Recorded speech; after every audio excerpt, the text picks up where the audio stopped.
പേര് ചിഞ്ചു തോമസ്. ഞാൻ ദുബായിൽ നേഴ്സായിട്ട് വർക്ക് ചെയ്യുകയാണ്.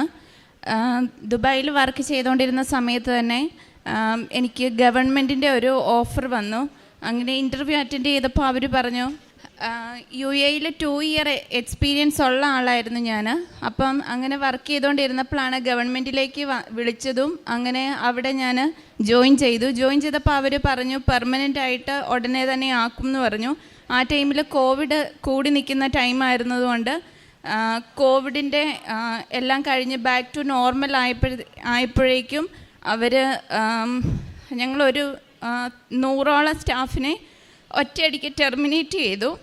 അപ്പം പിന്നീട് എന്ത് ചെയ്യണമെന്നുള്ള ആകെ ടെൻഷനായി. അത്യാവശ്യം നല്ല ഉയർന്ന സാലറിയിലായിരുന്നു വർക്ക് ചെയ്തത്. അപ്പം പെട്ടെന്ന് ഒരു ഇൻകം കുറഞ്ഞു. അങ്ങനെ ഫാമിലി ഫുള്ള് സ്ട്രെസ്ഡായി. അങ്ങനെ അപ്പോൾ എനിക്കൊരു ഭയങ്കര ഒരു ഇതുണ്ടായിരുന്നു. എനിക്ക് UAE എക്സ്പീരിയൻസ് ഉള്ളത് കാരണം എത്രയും പെട്ടെന്ന് തന്നെ വേറൊരു ജോലിക്ക് കയറാൻ പറ്റുമെന്ന്.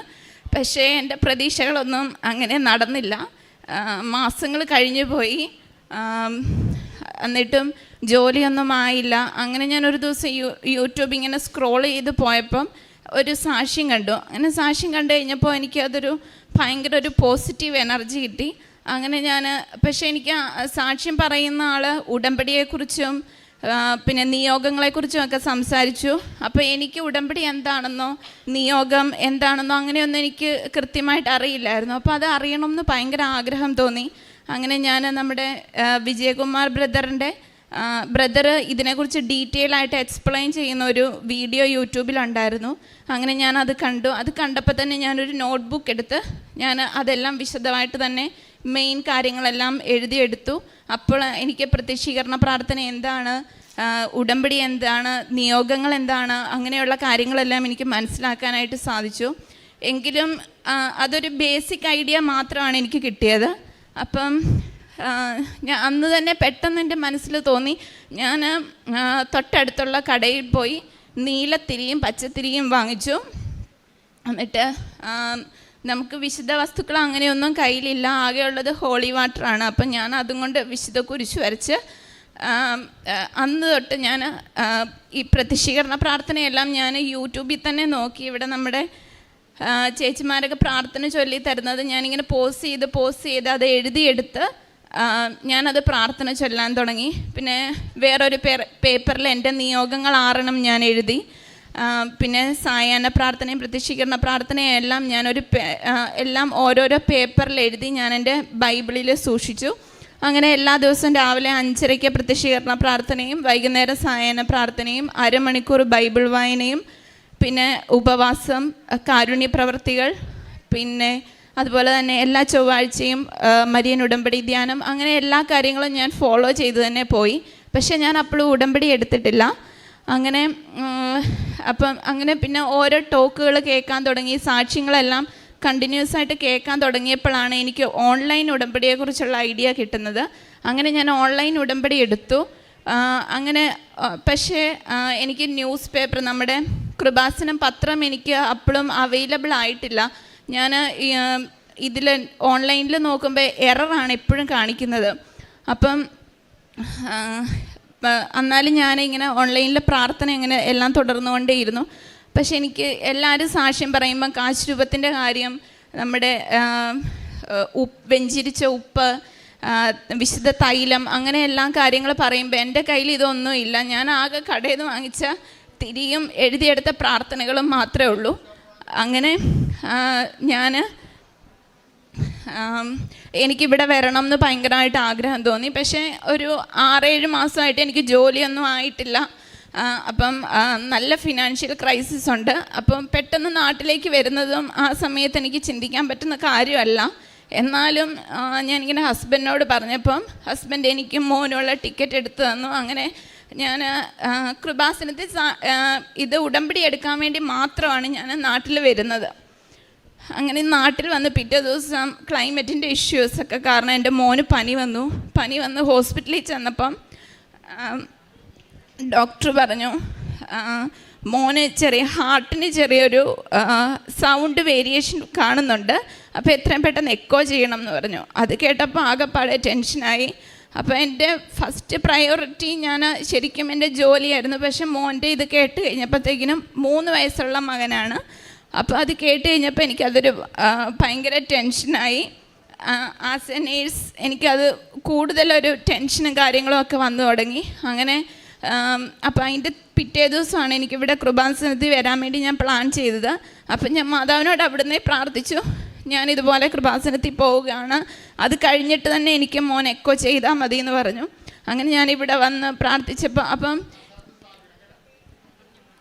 ഞാൻ ഉടമ്പടി എടുക്കുന്നതിന് മുമ്പ് തന്നെ ഈ പ്രാർത്ഥനകളൊക്കെ എഴുതി ആരംഭിച്ചപ്പം തന്നെ എനിക്ക് ഇൻ്റർവ്യൂ കോൾസ് വരാൻ തുടങ്ങി. എൻ്റെ ഫ്രണ്ട്സിനൊന്നും, അതായത് ഞങ്ങൾ ടെർമിനേറ്റ് ആയ ബാക്കി ആർക്കും ഒരു ഇൻ്റർവ്യൂ കോൾസ് പോലും വരുന്നില്ലായിരുന്നു. പക്ഷേ എനിക്ക് കുറേ ഇൻ്റർവ്യൂ കോൾസ് വന്നു. സെലക്ട് ആയില്ലെങ്കിലും കുറേ കോൾ അങ്ങനെ വരാൻ തുടങ്ങി. അതെനിക്ക് ഭയങ്കരമായിട്ടൊരു കോൺഫിഡൻറ്റ് ലെവൽ കൂട്ടി. പിന്നെ ഇവിടെ വന്ന് ഞാനൊരു തിങ്കളാഴ്ച നാട്ടിലെത്തി. ചൊവ്വാഴ്ച മരിയൻ ഉടമ്പടി ധ്യാനം കൂടിക്കൊണ്ടിരുന്നപ്പോൾ എനിക്ക് ഞാൻ സെലക്ട് ആയി എന്ന് പറഞ്ഞുകൊണ്ട് ഒരു ഹോസ്പിറ്റലിൽ നിന്ന് എനിക്ക് മെയിൽ വന്നു. അപ്പം പിന്നെ അതുകൊണ്ട് തന്നെ ഞാൻ ഇവിടെ വന്നപ്പം എൻ്റെ ജോലിയുടെ കാര്യം ഞാൻ നിയോഗത്തിൽ എഴുതിയില്ല. പകരം 1ാമത്തെ നിയോഗമായിട്ട് മകൻ്റെ കാര്യമാണ് വെച്ചത്. അങ്ങനെ ഇവിടെ വന്ന് വിശുദ്ധ വസ്തുക്കളെല്ലാം വാങ്ങിച്ചിട്ട് പോയി. പിറ്റേ ദിവസം ഇവനെ എക്കോ ചെയ്യേണ്ട ഡോക്ടർ 1 വീക്ക് ലീവായിരുന്നു. അപ്പോൾ അതുകൊണ്ട് പക്ഷേ നമുക്ക് എത്രയും പെട്ടെന്ന് എക്കോ ചെയ്യുകയും ചെയ്യണം. അങ്ങനെ വന്ന് ആകെ ഇനി വേറൊരു പീഡിയാട്രിക് ഡോക്ടറിനെ കണ്ടുപിടിക്കണം. അപ്പോൾ നമുക്ക് ഓൾറെഡി ഇവിടെ അങ്ങനെ വലിയ പരിചയമില്ല, ദുബായിലായതുകൊണ്ട്. അങ്ങനെ അപ്പം ഞാനിവിടെ ഉടമ്പടി എടുത്ത് ചെന്ന് പിറ്റേ ദിവസം രാവിലെ തന്നെ ഹോസ്പിറ്റലിൽ നിന്ന് ഇങ്ങോട്ട് വിളിച്ച് പറഞ്ഞു, ഡോക്ടർ ജോയിൻ ചെയ്തിട്ടുണ്ട്, പെട്ടെന്ന് തന്നെ തിരിച്ചു വന്നു, ഇന്ന് തന്നെ എക്കോ ചെയ്യാം, ഇന്ന് തന്നെ പോരാൻ പറഞ്ഞു. അപ്പം ഞാൻ മോനെ ഉപ്പ്, നമ്മുടെ വെഞ്ചിരിച്ച ഉപ്പ് വെള്ളത്തിൽ കലക്കി ഞാൻ അവന് കുടിക്കാൻ കൊടുത്തു. പിന്നെ ഹാർട്ടിൻ്റെ അവിടെ വിശ്വാസപ്രമാണം ചൊല്ലി തൈലം പൂശിക്കൊടുത്തു. പിന്നെ എക്കോ ചെയ്യുന്ന ടൈം മൊത്തം ഞാൻ വിശ്വാസപ്രമാണം ചൊല്ലിക്കൊണ്ടേയിരുന്നു. വെഞ്ചിരിച്ച കാശ് രൂപം കയ്യിൽ മുറുകെ പിടിച്ചിട്ടുണ്ടായിരുന്നു. എക്കോ ചെയ്ത് കഴിഞ്ഞപ്പം ഡോക്ടർ പറഞ്ഞു അവന് ഒരു പ്രശ്നവും ഇല്ല, ചിലപ്പം പനി വന്നതിൻ്റെ എന്തെങ്കിലും ആയിരിക്കും, അല്ലാതെ ഹാർട്ടിനോ അങ്ങനെ യാതൊരു കുഴപ്പവും ഇല്ലെന്ന് പറഞ്ഞു. പരിശുദ്ധ അമ്മയ്ക്കും എൻ്റെ ഈശോയ്ക്കും 1000 നന്ദി പറയുന്നു. അതുപോലെ തന്നെ ജോലിയുടെ കാര്യം അത് കിട്ടും എന്നുള്ളൊരു പ്രതീക്ഷയിലാണ് മെയിൽ വന്നു. അങ്ങനെ ആ ഒരു ഇതിൽ നിന്ന് ഞാൻ തിരിച്ച് ഒരു 1 വീക്കായി 2 വീക്സായിട്ട് അവർ വീണ്ടും ഓഫർ ലെറ്റർ ഒന്നും കിട്ടിയില്ല. അങ്ങനെ വന്നപ്പോൾ ഞാൻ അവർക്ക് മെയിൽ അയച്ചപ്പോൾ അവരെന്നോട് പറഞ്ഞു കുറച്ച് ടൈമും കൂടെ എടുക്കും, വേണമെങ്കിൽ വേറെ ജോലി നോക്കിക്കോളാൻ പറഞ്ഞു. അപ്പം ഞാൻ ആ ജോലി കിട്ടും എന്നുള്ള പ്രതീക്ഷയിൽ എൻ്റെ വിസ എല്ലാം ക്യാൻസലായിരുന്നു. അപ്പം നാട്ടിൽ തന്നെ ഇവർ വിസ എടുക്കുന്നതും വെയിറ്റ് ചെയ്ത് നിന്ന് അങ്ങനെ എൻ്റെ കുറേ ടൈം പോയി. അങ്ങനെ ഒന്നും കിട്ടിയില്ല. പിന്നെ ഞാൻ തിരിച്ച് കയറിപ്പോയി, അവിടെ വിസിറ്റ് വിസയ്ക്ക് പോയി. അവിടെ ചെന്ന് വീണ്ടും ജോലി അന്വേഷിച്ചു. അങ്ങനെ അപ്പം ഇവിടെ ഉടമ്പടി എടുക്കാൻ വരുമ്പോൾ എൻ്റെ ഏറ്റവും വലിയ ഒരു എയിമെന്ന് പറഞ്ഞു കഴിഞ്ഞാൽ ഉടമ്പടി എടുക്കുന്ന ആദ്യത്തെ നിയോഗം എൻ്റെ ജോലി, അതെനിക്ക് എത്രയും വേഗം കിട്ടണം, അങ്ങനെയായിരുന്നു. ഉടമ്പടി എടുത്ത് നമ്മൾ ആ പ്രാർത്ഥന കണ്ടിന്യൂ ആയിട്ട് ചൊല്ലാൻ തുടങ്ങിയപ്പം ഞാൻ ആദ്യം പ്രാർത്ഥിച്ചത് എനിക്ക് എൻ്റെ ഉടമ്പടി തീരുന്നത് വരെ ജോലി കിട്ടരുത് എന്നായിരുന്നു. കാരണം ഞാനൊരു നേഴ്സായതുകൊണ്ടും ഡ്യൂട്ടി ടൈമിങ് കാര്യങ്ങളെല്ലാം ഒത്തിരി വ്യത്യാസം വരും. അപ്പോൾ അതുകൊണ്ട് എനിക്ക് അരമണിക്കൂർ ബൈബിൾ വായിക്കാൻ പറ്റുമോ, പിന്നെ ഉടമ്പടി ധ്യാനം കൂടാൻ പറ്റുമോ, അങ്ങനെയുള്ള കാര്യങ്ങളൊക്കെ എനിക്കൊരു ടെൻഷനായിരുന്നു. എനിക്കത് കണ്ടിന്യൂ ചെയ്യാൻ പറ്റുമോ, വിശ്വസ്തതാപൂർവ്വം നിർവഹിക്കാൻ പറ്റുമോ എന്നുള്ളൊരു ടെൻഷൻ ഉണ്ടായിരുന്നു. അതുകൊണ്ട് തന്നെയാണ് ഞാൻ അങ്ങനെ പ്രാർത്ഥിച്ചത്, എൻ്റെ ഇത് കഴിയുന്നത് വരെ എനിക്ക് ജോലി വേണ്ടെന്ന്. അങ്ങനെ 3 മാസത്തെ എൻ്റെ ഉടമ്പടി പൂർത്തിയായി. ഒരാഴ്ച കഴിഞ്ഞപ്പോൾ എനിക്ക് വീണ്ടും ഒരു ഇൻ്റർവ്യൂ കോൾ വന്നു. അത് ഓൺലൈനിൽ അറ്റൻഡ് ചെയ്തു. ഇൻ്റർവ്യൂ കഴിഞ്ഞപ്പോൾ 2 ദിവസം കഴിഞ്ഞപ്പോൾ അവർ വിളിച്ച് സെലക്ട് ആയി എന്ന് പറഞ്ഞു. വേറെ ഒരു ഫിസിക്കൽ ടെസ്റ്റും കൂടെ ഉണ്ടെന്ന് പറഞ്ഞു. അപ്പം അത് ഞാൻ നേഴ്സാണെങ്കിലും ഇതുവരെ കേട്ടിട്ടില്ലാത്തൊരു ഡിപ്പാർട്ട്മെൻറ്റാണ് ഹൈപ്പർബാരിക്. ആ ഡിപ്പാർട്ട്മെൻറ്റിലേക്കാണ് എന്നെ അവർ സെലക്ട് ചെയ്തത്. അപ്പം ഞാൻ ഡിപ്പാർട്ട്മെൻറ്റ് അറിയില്ലെങ്കിലും ഞാൻ ഓക്കെ പറഞ്ഞു, കാരണം എനിക്ക് അത്രയ്ക്ക് ജോലി അത്യാവശ്യമായിരുന്നു. അങ്ങനെ ഫിസിക്കൽ ടെസ്റ്റിന് വേണ്ടി ഞാൻ അവിടെ ചെന്നു. അവിടെ ചെന്നപ്പോൾ അവർ നമുക്ക് എയർ പ്രഷ് ചെയ്യുകയാണ് ചെയ്യുന്നത്. അപ്പം ആ പ്രഷർ വന്നപ്പോഴത്തേക്കിനും എനിക്ക് ഭയങ്കരമായിട്ട് ചെവി വേദന വന്നു.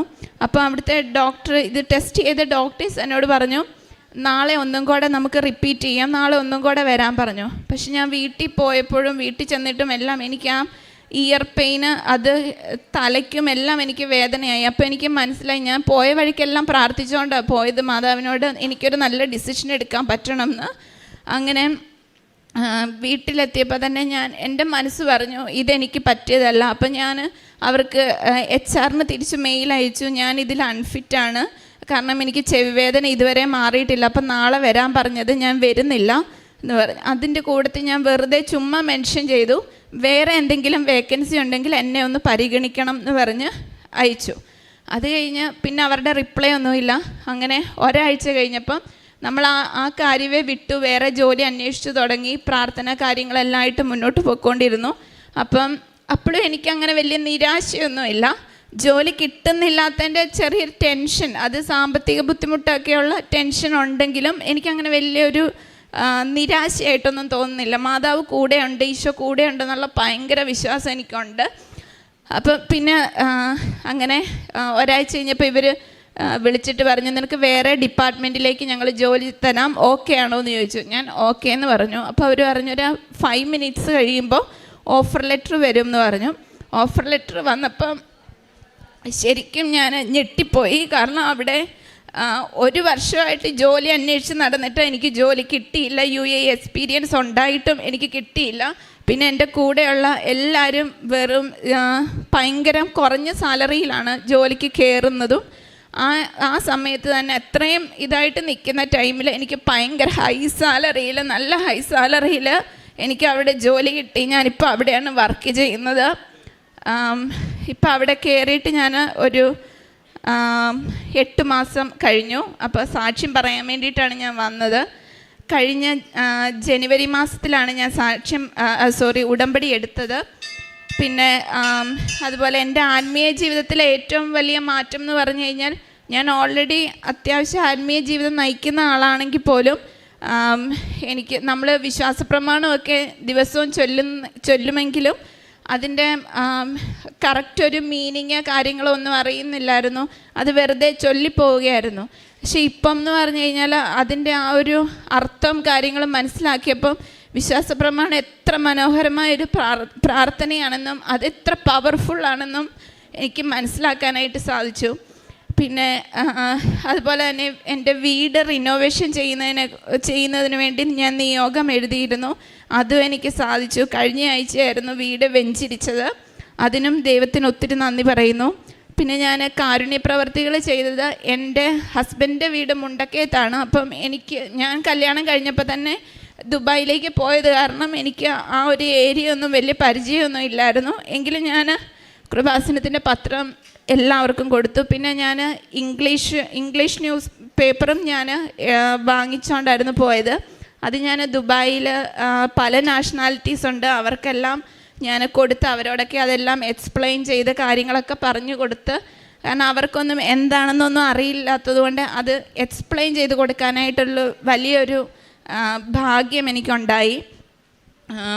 പിന്നെ ഞാൻ ഗവൺമെൻറ് ഹോസ്പിറ്റലിൽ പോയി. എനിക്ക് ആക്ച്വലി ഗവൺമെൻറ് ഹോസ്പിറ്റൽ എവിടെയാണെന്ന് പോലും അറിയില്ലായിരുന്നു. ഞാനിങ്ങനെ ചോദിച്ച് അങ്ങനെ അവിടെ പോയിട്ട് അവിടെ ഇൻപേഷ്യൻസ് ആയിട്ടുള്ളവർക്കും അവരുടെ ബൈസ്റ്റാൻഡേഴ്സിനും എല്ലാം ഞാൻ ഒരു ദിവസം ഫുഡ് വാങ്ങിച്ചു കൊടുത്തു. അവർക്കെല്ലാവർക്കും കൃപാസനം പത്രം കൊടുത്തു, അതിലെ കാര്യങ്ങളൊക്കെ പറഞ്ഞു കൊടുത്തു. പിന്നെ അവരുമായിട്ട് കുറേ നേരം ഞാൻ അവിടെ ഇരുന്ന് സംസാരിച്ചു. പിന്നെ എന്നെ കൊണ്ട് പറ്റുന്ന രീതിയിൽ സാമ്പത്തിക സഹായങ്ങളും ഒക്കെ ഞാൻ അവർക്ക് ചെയ്തു. അതിനുശേഷമാണ് ഞാൻ ദുബായിലേക്ക് പോയത്. ദുബായിലൊക്കെ നമുക്ക് അങ്ങനെയുള്ള ചാൻസുകൾ വളരെ കുറവാണ്. അപ്പം എന്നെ കൊണ്ട് പറ്റുന്ന രീതിയിൽ ഇപ്പോഴും ഞാൻ എല്ലാ കാര്യങ്ങളും ചെയ്തു പോകുന്നു. ഇത്രയേറെ അനുഗ്രഹങ്ങൾ തന്ന്, പിന്നെ അതുപോലെ ചെറുതും വലുതുമായിട്ട് ഒരുപാട് അനുഗ്രഹങ്ങൾ മാതാവ് എനിക്ക് നൽകുന്നുണ്ട്. അമ്മ മാതാവേ എന്ന് വിളിക്കുമ്പം തന്നെ എനിക്ക് നിസ്സാര കാര്യങ്ങൾക്ക് പോലും ഞാൻ വേറൊന്നും ചിന്തിക്കാൻ പോലും ഞാനിപ്പം റെഡിയല്ല. കാരണം അമ്മ മാതാവ് സാധിച്ചു തരും എന്നുള്ളൊരു ഇതുള്ളത് കൊണ്ട് എന്ത് കാര്യം വന്നാലും അമ്മ മാതാവേ എന്ന് വിളിക്കുകയും ചെയ്യും. അതെല്ലാം അമ്മ മാതാവ് എനിക്ക് അതെല്ലാം സാധിച്ചും തരുന്നുണ്ട്. ഇത്രയേറെ അനുഗ്രഹങ്ങൾ നൽകിയ എൻ്റെ ഈശോയ്ക്ക് അമ്മ മാതാവിലൂടെ 1000 നന്ദി ഏറ്റവും എളിമയോടെ ഞാൻ സമർപ്പിക്കുന്നു. 110